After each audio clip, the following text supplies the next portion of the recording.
espacio, un grupo de agricultores de Roza, y llegué allí con dinero público, yo soy muy responsable con el dinero público, y me di cuenta que el proyecto no tenía ningún sentido, y que lo que hacíamos en arqueología, y la mayor parte de las cosas que salen en historia, no tiene ningún sentido, porque estamos proyectando al pasado, y en concreto a las sociedades orales, la idea de espacio que tenemos nosotros, y para los que sí el espacio era otra cosa, y ellos colocan en el espacio lo que nosotros colocamos en el tiempo, y ellos el espacio no pueden bajarlo a 2 dimensiones, porque eso es cuando ya tienes mapas.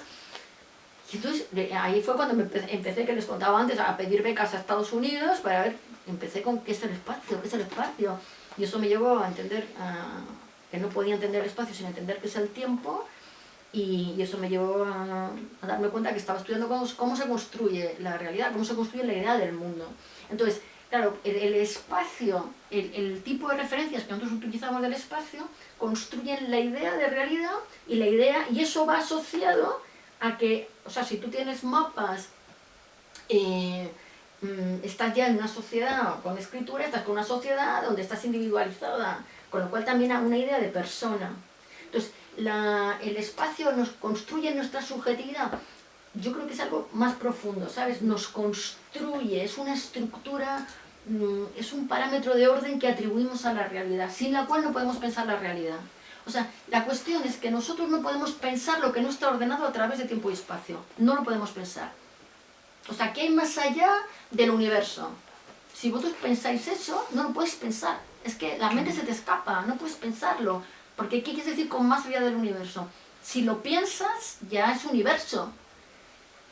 Entonces, pero estás hablando de que está en un vacío, o sea, no se puede pensar. Bueno, pues esto es lo que les pasa a los grupos cazadores-recolectores con lo que no conocen, con lo que no han andado, ¿no? No se puede pensar. Entonces, la cuestión es que como no podemos pensar en nada que no esté organizado, ordenado a través de tiempo y espacio, confundimos el parámetro de orden con lo que está ordenado. Entonces decimos, el espacio es lo que hay ahí fuera, pero no. Es que hemos atribuido al afuera un parámetro de orden que nos permite ordenar, y esto es lo que para nosotros es realidad. Lo demás no existe para nosotros. Entonces va más allá de que construye nuestra subjetividad, ¿sabes? Por eso digo que yo lo utilizo en un sentido como para intentar decir determinadas cosas, pero que no es exacto en ese caso. Yo, como veis, me enrollo mucho en las preguntas. Porque a mí todo esto me parece muy complejo, ¿sabes? Me parece muy complejo, y me parece que, o sea, que yo no puedo dar respuestas simples a lo que me parece complejo. Pero si os parece que me lío mucho, que es complejo, me decís, y sí, o sea, me meto por otro camino, ¿eh? Vale, yo lo que estoy pensando es que por no abrir yo otro melón, quizá si alguien quiere, al hilo de lo que ha comentado Almudena, preguntar o comentar, pues es el momento. Bueno, esto es en cualquier momento. Es en cualquier momento, pero me ha surgido una imagen, pero no es una pregunta, ha sido solo cuando has dicho con la poshistoria, la idea de internet. Me acuerdo del cuento de Borges, que el mapa es más grande que el territorio. Esa imagen que no sé si, o sea, que si estamos en ese momento en el que el mapa es más grande que el territorio, que la representación de internet ha superado la propia realidad y lo que ello conlleva. No lo sé. Pero con eso me meto con internet, ¿eh? Que es otra cosa, que es todo, eso es un... No, bueno, es con la tercera, ¿no? Lo que hablas de poshistoria, como este tercer momento, que también decías lo del espacio, de conquistar hasta Marte, ¿no? Que ya es la visión. Sí. A ver, es que a mí me parece que a cada modo de representación del mundo le corresponde una idea del mundo y de la persona, ¿no? Entonces, en la oralidad tienes identidad relacional, básicamente, pero va apareciendo procesos de individuación colectivos, o sea, tú vas restringiendo tu grupo de pertenencia a los guerreros, ya no es que tu grupo pertenece a tu grupo, ya tú eres de tu grupo, pero además perteneces al grupo de los guerreros, va reduciendo, y luego eso se va reduciendo, ya tienes a los grandes príncipes de Hallstatt, de Atenas, al final de la prehistoria, ¿no? Que tienen inmensas riquezas. O sea, a medida que los hombres han ido dejando de identificarse con todo el grupo,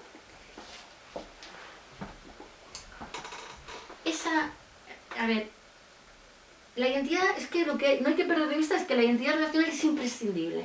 Entonces, si tú tienes hombres que han ido separándose un poco de ahí, diciendo, no, yo ya soy distinto, yo ya soy distinto, lo que dejan de construir con el grupo lo han suplido con las mujeres.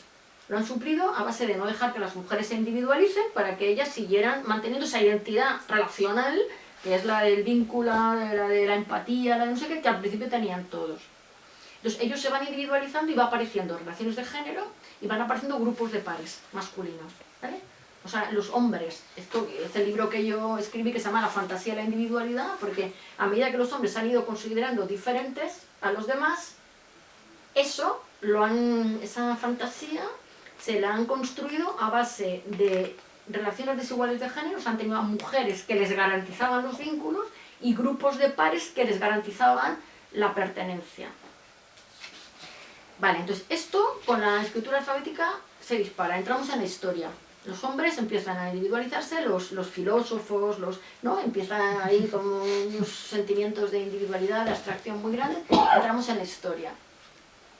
Entonces en la historia los hombres van cada vez individualizándose más, ya está casi toda la sociedad, o sea, cuando tienes escritura manuscrita, eso llega a pocas personas, no puede llegar a muchas, pero la sociedad se va haciendo cada vez más compleja, es un proceso, se va haciendo cada vez más compleja, llega un momento en que no puedes seguir la complejidad si no hay más personas individualizadas. Aparece, coincidiendo con la colonización americana, con un grado de complejidad muy grande, aparece la imprenta. Entonces la escritura se extiende y la sociedad se hace cada vez más compleja, y... a ver, ¿qué quiero llegar a internet? Pero espera, te lo voy a decir de otra manera. No, o sea, que tampoco era una pregunta, pero depende de visto esa imagen de... Pero por eso digo que es que yo hasta no que te puedo contestar la individualidad. hay una cosa como internet, es una cosa muy compleja para mí. O sea, internet está construyendo el mundo de otra manera porque estamos viviendo básicamente a través de las representaciones del mundo. Estamos dejando de construir identidad relacional, eso es a lo que quería llegar. Estamos dejando de construir identidad relacional. Pero esto, o sea, es un tema que me gustaría desarrollar, pero quizás si quieres seguimos antes por otro porque eso es... Sí, perdón. Sí, a mí me surgía una duda, igual que esos grupos de hombres sobre todo se diferencian del grupo, no hay una conciencia del grupo de si ellos son distintos nosotros también. Quiero decir, una conciencia colectiva del grupo que no se individualiza. No sé si me entiendes lo que quiero decir. Igual que ellos toman conciencia de somos distintos, si no se produce eso como en un espejo en el otro lado. Respecto a otro grupo. No, dentro del propio grupo. Sí, como diciendo, pues allá como hay... una conciencia de clase, por decirlo con otros términos, ¿no? Pero la conciencia de clase exige reflexión. Claro, pero al ver la realidad de esos ya no son como éramos nosotros, ya no forman parte del nosotros, pues nosotros... Pues ¿qué somos nosotros? Es que yo ahí utilizo mucho un concepto de Foucault, que es el de régimen de verdad, lo que pasa es que lo utilizo de manera, el régimen de poder saber, de una manera, yo creo que no me refiero solo a lo que se refiere Foucault, pero me resulta muy útil el concepto de Foucault. O sea, Foucault, por ejemplo, no tuvo en cuenta para nada a las mujeres, ¿no? Para empezar era homosexual, no le importaron nunca las mujeres, pero a ninguno de estos filósofos pensadores le importan nunca las mujeres, ¿no? O sea, la filosofía ha sido una cosa completamente androcéntrica y de pensamiento muy patriarcal, muy racional, muy tal, ¿no? Pero en cambio sus reflexiones sobre el poder a mí me sirven para pensar el género. O sea, que a mí Foucault me sirve mucho como herramienta, ¿sabes? Aunque él no haya trabajado sobre esas cosas. Entonces, este concepto de régimen de verdad para mí es muy iluminador. Porque él decía, lo importante del poder no es el poder autoritario, porque el poder autoritario se ve y te resistes, ¿no? Lo importante para entender cómo, o sea, por qué hay gente en una sociedad que se puede imponer con un poder, es entender que si ese poder se puede ejercer es porque la gente sobre la que se ejerce cree que son verdad los principios que lo sostienen. Vale, entonces, ¿por qué las mujeres es esto? ¿Por qué no nos sentimos con... si los hombres se hacen diferente, nosotras también? ¿Por qué no? Porque, digamos, quien establece el régimen de verdad es quien está en el poder. Y en el poder, o sea, se expresa la subjetividad de quien está en el poder.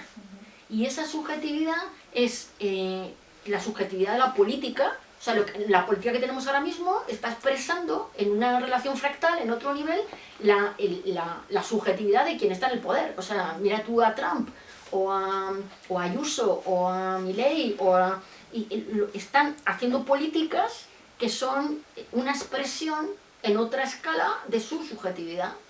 Entonces, cuando empieza el poder, ¿no? Cuando empieza...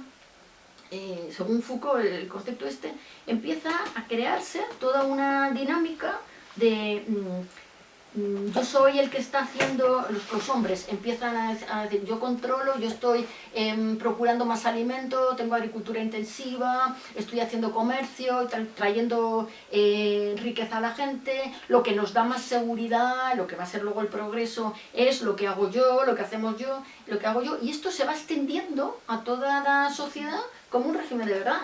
Entonces los que están abajo creen que es verdad lo que esos hombres sostienen y por tanto legitiman el poder que tienen. Entonces no sienten, pero si tú eres así, yo soy de otra manera. No, porque la posición subordinada que esos hombres están dando a los que están debajo, en posición de especialización, o a las mujeres, ellos lo asumen como natural.